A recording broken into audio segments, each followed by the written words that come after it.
Hello friends, you all are welcome on my YouTube channel my online classroom. और आज इस video में जो चैप्टर मैं आपको एक्सप्लेन करने वाली हूँ, ये है क्लास 8 का ज्योग्राफी का चैप्टर 1 है ये रिसोर्सेज। ठीक है, और जैसा कि आपको पता ही है, मैं सारे चैप्टर्स आपको नोट्स की हेल्प से एक्सप्लेन करती हूँ। और इसके साथ ही आपको इस चैनल पे आपको इस तरह के और भी चैप्टर्स जो आपके हैं सोशल साइंस के, वो यहाँ पे अवेलेबल हैं। तो देखिए नोट्स में मैं सारी इंपॉर्टेंट हेडिंग्स मेंशन करती हूँ और उसके अंदर जितने भी इंपॉर्टेंट पॉइंट्स होते हैं, जो कंटेंट है, वो मैं पॉइंट्स में मेंशन करती हूँ। अच्छा, पॉइंट्स से क्या होता है ना, बहुत ईजिली चीज़ें समझ में आ जाती हैं। और आप देखोगे कि जो इंपॉर्टेंट वर्ड्स हैं लाइन में, वो भी मैंने हाईलाइटेड किए हैं, ताकि अगर आप एक बार रिवाइज करना चाहो तो जब आप ये हाईलाइटेड वर्ड्स देखोगे तो आप पूरे लाइन का जो मीनिंग है वो ईजिली समझ जाओगे। तो देखिए नोट्स में सबसे पहले जो हेडिंग है वो है इंट्रोडक्शन। ठीक है, इंट्रोडक्शन में हम क्या पढ़ेंगे, हम देखेंगे ना कि इस चैप्टर में हम क्या पढ़ने वाले हैं। तो अगर आप हेडिंग ही देखो तो नाम है चैप्टर का रिसोर्सेज। ठीक है, तो सबसे पहली चीज़ जो हमें समझनी है वो है मीनिंग ऑफ रिसोर्स की क्या होता है। तो इस चैप्टर में हम जानेंगे क्या होते हैं रिसोर्सेज, साथ ही उनके वेरियस जो यूजेस हैं वो भी जानेंगे, उनके टाइप्स क्या हैं, कितने टाइप्स के रिसोर्सेज होते हैं, और उनका कंजर्वेशन। ठीक है, उनको किस तरह से हमें संभाल के रखना चाहिए, उन्हें प्रोटेक्ट करना चाहिए, उन्हें कंजर्व करना चाहिए। तो ये सारी चीज़ों के बारे में हम इस चैप्टर में जानेंगे। तो आइए स्टार्ट करते हैं। अब इस जो नेक्स्ट हेडिंग है तो ये है व्हाट आर रिसोर्सेज। ठीक है, तो मीनिंग क्या है रिसोर्सेज का, अगर आपसे कोई पूछे और यहाँ से क्वेश्चन भी बनता है, और देखिए ये क्लास 8th में भी है आपके, साथ ही आपके क्लास 9th में 10th में आप ये सेम टॉपिक अगेन फिर से पढ़ोगे। तो अच्छा होगा कि अभी आप इसको क्लियर रखो कि रिसोर्सेज का मतलब क्या होता है। तो सीधी सी बात है, कोई भी चीज़ें जो आपकी नीड्स, जो आपकी ज़रूरतें हैं, ठीक है, उसको फुलफिल करता है या फिर संतुष्ट करता है, सेटिस्फाई करता है आपकी नीड्स को, और आपके काम आती है कोई भी चीज़। ठीक है, तो उसको हम रिसोर्स बोलते हैं। याद रखिएगा, नेचर ने हमें बहुत सारी चीज़ें दी हैं, पर आप जब तक वो चीज़ें आपके यूज़ के लिए ना हो, आपके काम में ना आए, तब तक हम उन्हें रिसोर्स नहीं कहते। ठीक है, ये चीज़ आप बहुत अच्छे से क्लियर रखिएगा माइंड में, कि जब तक कोई चीज़ आपके यूज़ में ना आए, आपको सेटिस्फाई ना करे, तब तक हम उस चीज़ को रिसोर्स नहीं बोलते। हम उन्हीं चीज़ों को रिसोर्स बोलते हैं जो हमारी नीड्स को, जो हमारी ज़रूरतों को पूरा करें और हमारे काम आए। ठीक है, जिससे हमें कुछ फ़ायदा हो, हम उसे इनकम कमा सकें, या फिर अपनी लाइवलीहुड, जो जीवन जीने की जो कला है, उसको पूरा कर सकें। जो टर्म रिसोर्सेज हैं वो यूजुअली रेफर जो भी नेचुरल सब्सटेंसेज हैं, जो गॉड गिफ्टेड थिंग्स हैं, नेचर यानी प्रकृति ने जो भी चीज़ें हमें दी हैं, उनको हम रिसोर्सेज बोलते हैं। ठीक है, जैसे कि हवा है, पानी है, ज़मीन है। इसके अलावा देखिए human resources include labour and human skills. देखिए ह्यूमन जो है वो भी एक तरह से प्रकृति की देन ही है। और ह्यूमन रिसोर्स में क्या क्या आते हैं, तो ह्यूमन रिसोर्स में लेबर, क्योंकि फाइनली देखिए इंसान ही है जो अपनी मेहनत करने के बाद ही ज़मीन से फसलें उगाता है। ठीक है, वाटर से आप कह सकते हो हाइड्रो इलेक्ट्रिसिटी जनरेट करता है, विंड एनर्जी जनरेट करता है। तो इस तरीके से ह्यूमन भी एक तरह का अच्छा खासा रिसोर्स होता है, और वो अपने लेबर और ह्यूमन स्किल्स, ठीक है, टेक्नोलॉजी की हेल्प से अपनी स्किल्स के द्वारा इन चीज़ों का इस्तेमाल करता है। अब आते हैं नेचुरल रिसोर्सेज पे। तो देखिए हमारे तरफ, हमारे चारों तरफ आप देखोगे तो नेचुरल रिसोर्सेज आपको बहुत सारे मिलेंगे, और बहुत सारे नेचुरल रिसोर्सेज हैं जो बहुत ही यूजफुल रॉ मटेरियल जो हैं वो आपको प्रोवाइड करते हैं, और हम ये रॉ मटेरियल जो है अर्थ से डायरेक्टली प्राप्त करते हैं। टाइप्स ऑफ रिसोर्सेज में आते हैं। देखिए तो टाइप्स ऑफ रिसोर्सेज क्या है। अच्छा, इससे पहले जो नेचुरल रिसोर्सेज यानी नेचर के द्वारा, ठीक है, याद रखिएगा नेचुरल मतलब जो प्रकृति ने आपको रिसोर्सेज दिए हैं, जो आपके लिए यूजफुल है, आपकी नीड्स को फुलफिल करती हैं, तो ऐसी चीज़ों को हम नेचुरल रिसोर्सेज कहते हैं। टाइप्स ऑफ रिसोर्सेज देखिए डिफरेंट बेसिस पे हैं। जैसे आप जो रेड हाईलाइटेड लाइन देख रहे हैं, तो उससे आप समझोगे कि कौन सी चीज़ें किस बेस पे हैं। ठीक है, तो रिसोर्सेज जो है, पहला जो टाइप्स ऑफ रिसोर्सेज हैं वो किस लेवल पे है, level of development and use. यानी ऐसी रिसोर्सेज, ऐसी चीज़ें जो डेवलप हो चुकी हैं, उनका लेवल क्या है, क्या वो डेवलप है या नहीं है, या आपके यूज़ में है या नहीं, तो उस बेसिस पे रिसोर्सेज हैं। तो इसमें आपके दो तरह के रिसोर्सेज हैं, एक्चुअल रिसोर्सेज और पोटेंशियल रिसोर्सेज। देखिए एक्चुअल रिसोर्सेज क्या होती हैं, नाम है एक्चुअल। तो ये जो है, ये रिसोर्सेज वो हैं जो क्वांटिटी इज़ नोन, जिनकी क्वांटिटी हमें पता है, and which are currently being used, और हमारे द्वारा वो इस्तेमाल भी हो रही हैं। यानी हमें टेक्नोलॉजी भी पता है और वो हम उनको इस्तेमाल भी कर रहे हैं, क्योंकि क्वांटिटी वाइज वो अच्छी खासी चीज़ें हैं जिन्हें हम इस्तेमाल कर सकते हैं। ठीक है, उनकी कमी नहीं है, उनकी शॉर्टेज नहीं है। तो इस तरह के रिसोर्सेज को हम बोलते हैं एक्चुअल रिसोर्सेज। तो इसमें आप वाटर यानी हाइड्रो इलेक्ट्रिसिटी बोल सकते हैं। तो इस तरह की, क्योंकि क्वांटिटी में भी है और साथ ही हम उसको यूज़ भी कर रहे हैं। ठीक है, इसके बाद आता है पोटेंशियल रिसोर्सेज। देखिए नाम है पोटेंशियल, यानी इन रिसोर्सेज में पूरा पोटेंशियल है कि आपकी नीड्स को सेटिस्फाई कर सकते हैं, आपकी ज़रूरत को पूरा कर सकते हैं। इसकी क्वांटिटी देखिए, those resources whose quantity is not known और which have not been utilized up to optimum level due to unavailability to of appropriate technology. देखिए ऐसे रिसोर्सेज जिनकी शायद हमें क्वांटिटी अभी तक अच्छे से नहीं पता कि कितनी क्वांटिटी में वो चीज़ मौजूद है। साथ ही नेक्स्ट पॉइंट सेकंड देखिए पॉइंट्स कनेक्ट करिएगा। तो इस पहली बात हमें क्वांटिटी अच्छे से नहीं पता, ठीक है। दूसरी चीज़ कि हमने उसको यूटिलाइज भी अच्छे से नहीं कर पाए हैं क्योंकि हमें पता ही नहीं कि कितनी क्वांटिटी में वो चीज़ है। और ऑप्टिमम लेवल, ठीक है, यानी बेस्ट लेवल तक, जैसे हर एक इंसान का पोटेंशियल होता है ना कि वो किस लेवल तक काम कर सकता है, अपने बेस्ट लेवल तक भी वो काम कर सकता है। तो इसी तरीके से जो रिसोर्सेज भी हैं तो उनको हम उनके बेस्ट लेवल तक, ऑप्टिमम मतलब बेस्ट, सर्वोच्च लेवल तक हम उसको यूटिलाइज नहीं कर पाए हैं। और इसका रीज़न क्या है, क्योंकि हमारे पास एप्रोप्रिएट टेक्नोलॉजी नहीं है, ठीक है। तो पॉइंट कनेक्ट करिएगा जो हाईलाइटेड है उससे कनेक्ट करिएगा। पहला, क्वांटिटी अच्छे से हमें नहीं पता। दूसरी चीज़ कि हमने उनको यूज़ भी नहीं कर पाए ऑप्टिमम लेवल तक, बेस्ट लेवल तक। और क्यों नहीं कर पाए तो उसको क्लियर कर रहा है टेक्नोलॉजी, हाईलाइटेड वर्ड, कि हमारे पास टेक्नोलॉजी नहीं है, ठीक है। अब आते हैं नेक्स्ट हेडिंग पे कि आप जो है आपका कि किस बेस पे आप रिसोर्सेज को क्लासीफाई कर रहे हो, ठीक है। इसके साथ ही देखिए पोटेंशियल रिसोर्सेज में जो है आप कह सकते हो कि सोलर एनर्जी कह सकते हो इसमें, ठीक है, टाइडल एनर्जी कह सकते हो। तो इस तरह की रिसोर्सेज आती हैं इसमें। रिसोर्सेज जो बेस्ड है स्टॉक और अवेलेबिलिटी पे, ठीक है, ऐसी रिसोर्सेज जो आप कह सकते हो कि स्टॉक में हैं और अवेलेबल भी हैं हमें, ठीक है। तो ये है, ये भी टू टाइप की हैं, रिन्यूएबल रिसोर्सेज और नॉन रिन्यूएबल रिसोर्सेज। देखिए रिन्यूएबल रिसोर्सेज कौन सी होती हैं, रिन्यू करना, ठीक है, वर्ड का मतलब समझिएगा, रीन्यू यानी रिन्यू करना चीज़ों को। तो यहाँ भी जो रिसोर्सेज हैं वो दोबारा अगेन एंड अगेन आप उसको यूज़ कर सकते हो, रिसाइकिल कर सकते हो, रीजनरेट कर सकते हो, ठीक है, वो ख़त्म नहीं होती। तो इसमें आपके देखिए हवा है, पानी है, ठीक है, सोलर एनर्जी है। तो ये सारे जो हैं रिसोर्सेज ये रिन्यूएबल रिसोर्सेज हैं। इसके बाद देखिए नॉन रिन्यूएबल रिसोर्सेज, तो नाम से समझ में आ जाएगा, जस्ट अपोजिट करना है। रिन्यूएबल मतलब जिसको आप अगेन एंड अगेन यूज़ कर सकते हैं, ख़त्म नहीं हो रही है, रिसाइकिल हो रही है और रीजनरेट हो रही है, ठीक है। नॉन रिन्यूएबल का जस्ट अपोजिट कर लीजिए, जो चीज़ें आप एक बार यूज़ करते हो वो फिर ख़त्म हो जाती हैं और कोई भी और चीज़ उसको रिप्लेस नहीं कर सकती, ठीक है, and after which they can not be replaced. तो ये जो रिसोर्सेज हैं इसमें आप कह सकते हो जैसे कोल हो गया, पेट्रोलियम हो गया, तो ये सारी नॉन रिन्यूएबल रिसोर्सेज हैं जो एक बार आप यूज़ करते हो वो ख़त्म हो जाते हैं, ठीक है, उनको आप रिसाइकिल और रीजनरेट नहीं कर सकते। इसके बाद आते हैं, मतलब वो अपने आप से रीजनरेट नहीं होती।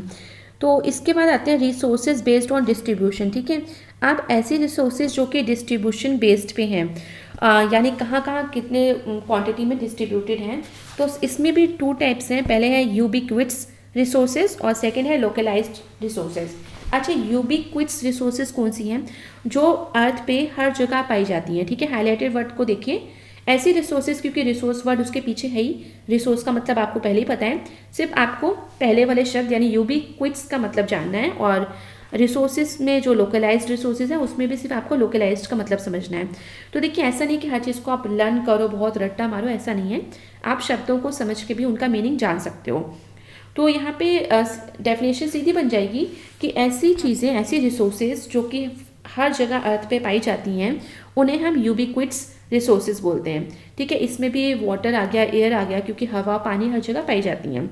अच्छा, कुछ रिसोर्सेज जैसे अगर बात करें तो वेजिटेशन भी देखिए, जो एनिमल्स हैं और पेड़ पौधे भी हैं वो भी हर जगह पाए जाते हैं और वो भी एक तरह के रिसोर्स होते हैं जो हमारे लिए यूज़फुल होते हैं। सेकेंड है लोकलाइज्ड रिसोर्सेज। देखिए लोकलाइज्ड रिसोर्सेज का मतलब है लोकल यानी लोकल एरिया में जो चीज़ें पाई जाती हैं, यानी ऐसी रिसोर्सेज जो सिर्फ पर्टिकुलर रीजन्स में पाई जाती हैं, कुछ पर्टिकुलर एरियाज में पाई जाती हैं, उनको हम लोकलाइज्ड रिसोर्सेज कहते हैं। इसमें आपके जो मिनरल्स हैं, कोल हैं, डायमंड्स हुए, तो इस तरह के रिसोर्सेज आते हैं जो कुछ पर्टिकुलर एरियाज में पाई जाती हैं। ऐसा नहीं कि हर जगह अर्थ पे हर हमेशा और हर टाइम पे मौजूद है, तो ऐसा नहीं है। नेक्स्ट है जो क्लासिफिकेशन है वो किस बेस पे हम पढ़ने जा रहे हैं, तो ये क्लासिफिकेशन है रिसोर्सेज बेस्ड ऑन ऑरिजिन के हिसाब से जो है रिसोर्सेज कितने टाइप के होते हैं। तो रिसोर्सेज अगर आप ऑरिजिन उत्पत्ति के आधार पे देखो तो रिसोर्सेज यहाँ भी दो तरह के होते हैं, एबायोटिक रिसोर्सेज और बायोटिक रिसोर्सेज। देखिए एबायोटिक रिसोर्सेज कौन से होते हैं, जो नॉन लिविंग रिसोर्सेज होते हैं, ठीक है, जिनमें जान नहीं होती। जैसे आप रॉक कह सकते हो, ठीक है, माउंटेन है, तो ये सारे जो हैं ये नॉन लिविंग रिसोर्सेज में आते हैं। इसके बट हमारे लिए यूज़फुल तो ये भी होते हैं। नेक्स्ट है बायोटिक रिसोर्सेज, जो कि लिविंग रिसोर्स होते हैं, यानी जिंदा होते हैं और जो हमारे नीड्स में काम आते हैं, ठीक है, जो हमारी नीड्स को फुलफिल करते हैं। तो इसमें आपके वेजिटेशन, ठीक है, एनिमल्स हैं, प्लांट्स हैं, वो सब आ जाते हैं।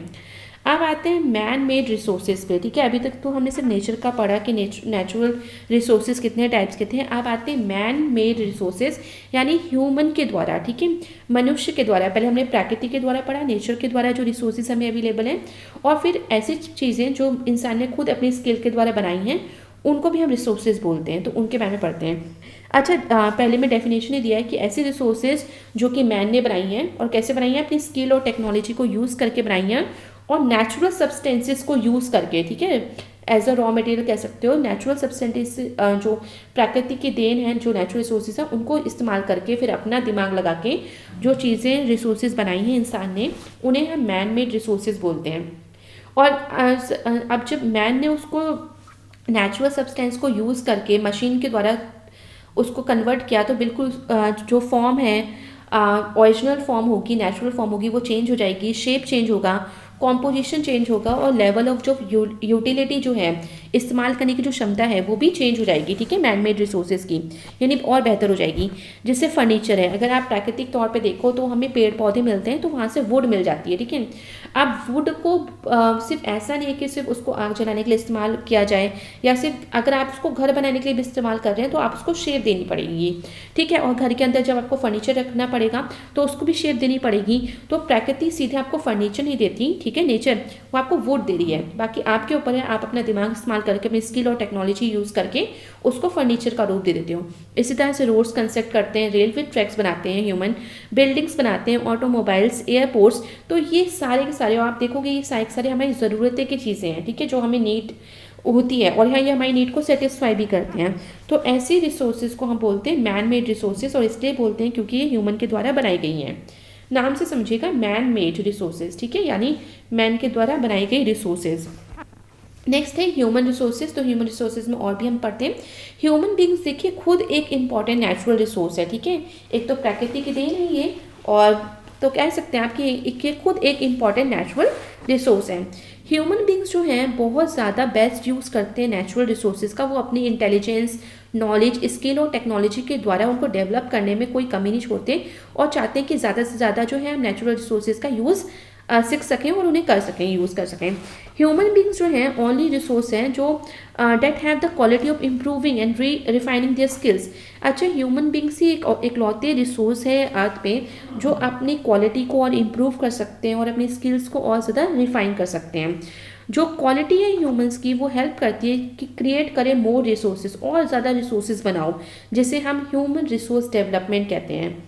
इसके बाद है जो भी वर्कर्स हैं, इंजीनियर्स हैं, लेबर्स हैं, टीचर्स हैं, डॉक्टर्स हैं, प्रोफेशनल्स हैं, ये सभी के सभी ह्यूमन रिसोर्स हैं, क्योंकि ये अपने आप की जो क्वालिटी है उसको धीरे और ज़्यादा इम्प्रूव करते हैं, ठीक है। तो इसलिए इनको हम बोलते हैं ह्यूमन रिसोर्स, और ये हमारे लिए ह्यूमन रिसोर्स वास्तव में है, क्योंकि देखिए ये हमारे लिए बहुत ज़्यादा काम करते हैं, ठीक है।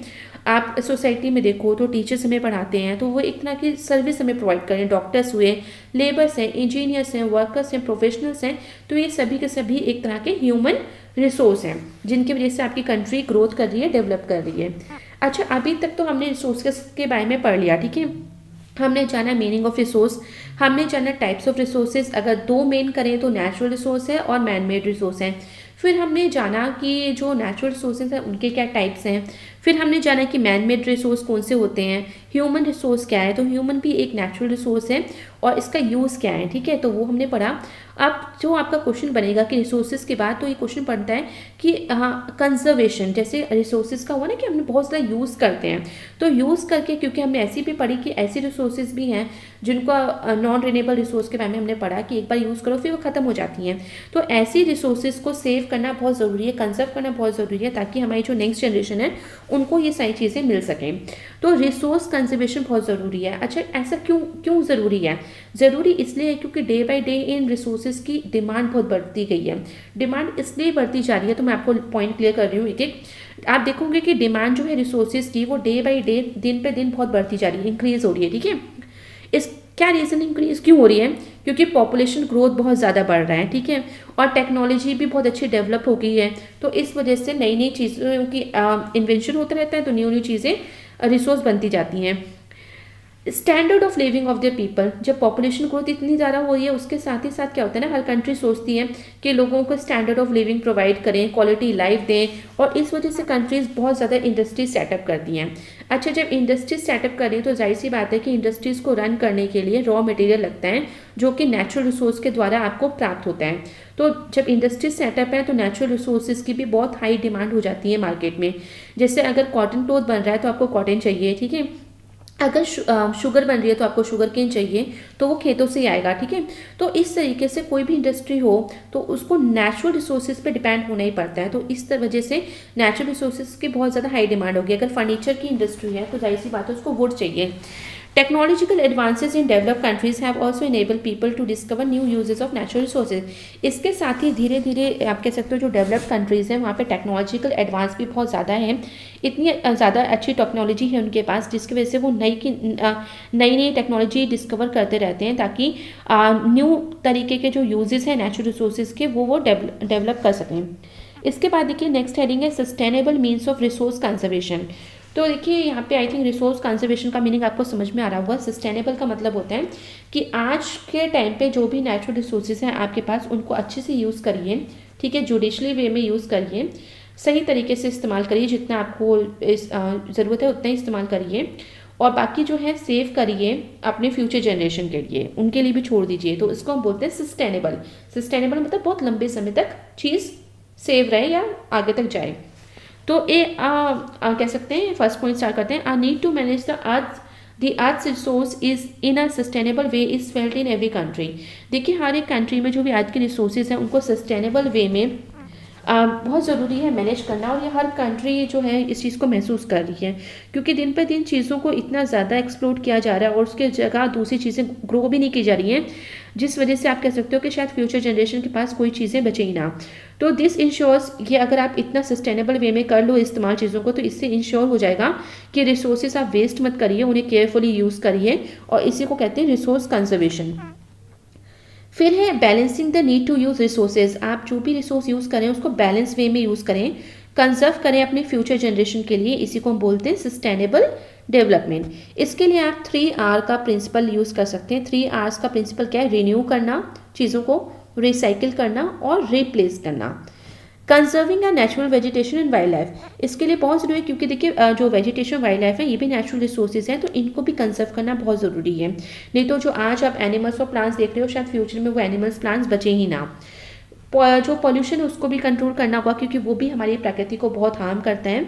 और जो भी पॉल्यूशन निकल रहा है, व्हीकल्स हैं, थर्मल पावर प्लांट्स हैं, जहाँ कोयले से इलेक्ट्रिसिटी बनती है, उसको थर्मल पावर प्लांट्स बोलते हैं। तो और इंडस्ट्रीज है जहाँ से बहुत पॉल्यूशन निकलता है, तो उस चीज़ को भी कंट्रोल करना है, जो एप्रोप्रिएट टेक्नोलॉजीज यूज़ करके हो सकता है। Developing appropriate technologies to use low cost energy sources, इसके साथ ही ऐसी टेक्नोलॉजी यूज़ करनी है जिससे कि लो कॉस्ट एनर्जी सोर्सेज जो है वो डेवलप हो सके, जिनमें कम खर्चा आए। तो ये था आपका पूरा चैप्टर। आई होप ये चैप्टर आपको क्लियर हो गया होगा। So thank you everyone, and please like share subscribe this channel for more.